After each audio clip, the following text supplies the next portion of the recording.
నవదీప్ అనే నేను ఇందు మూలముగా యావత్ తెలుగు ప్రజానికానికి తెలియజేయనిది ఏమనగా, బిగ్ బాస్ అనేది సమాజాన్ని రిఫ్లెక్ట్ చేసే ఒక స్మాల్ స్కేల్ మోడల్.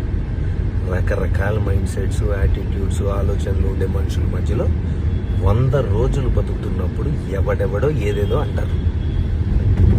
అన్నప్పుడు ఆ మాటల్ని మనం ఎలా తీసుకుంటాం, ఎలా రియాక్ట్ అవుతాం, ఎలా మనల్ని మనం కండక్ట్ చేసుకుంటాం అనేది పాయింట్. దాని టెస్టే అగ్ని పరీక్ష. మాకు కంటెస్టెంట్స్ డేటా ఇస్తారు.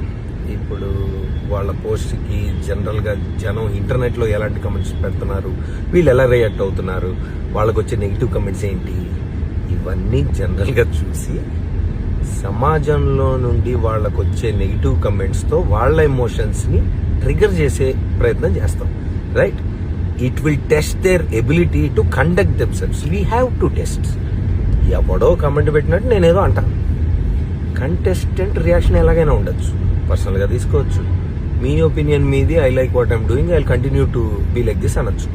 అసలు నువ్వెవడరా నన్ను జడ్జ్ చేయడానికి అని కూడా అనొచ్చు. అది different people will have different approaches and reactions.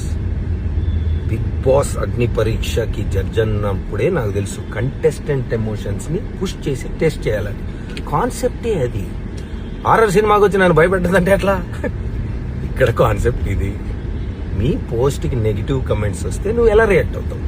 అగ్ని పరీక్ష. సమాజానికి ఏం మెసేజ్ అంటే నేను కాదు, బిగ్ బాస్లో పార్టిసిపేట్ చెయ్యాలనుకునే వాళ్ళకి ఏం మెసేజ్ ఇస్తారు అని. నాలాంటి వాళ్ళు ఎంతమంది ఏం మాట్లాడినా తట్టుకొని నిన్ను నువ్వు నమ్మి నవ్వుతూ నడిచే సెల్ఫ్ కాన్ఫిడెన్స్ ఉందా? లేకపోతే బ్రేక్ అయిపోయి ఇంట్లోంచి బ్యాగ్ సర్దుకొని వెళ్ళిపోతావా? Agni Pariksha. The show is design to do this. If you can't handle negative comments, ఇంటర్నెట్కి రావద్దు, అగ్ని పరీక్షకి అసలు రావద్దు. Heat will only increase. Thank you. Good night.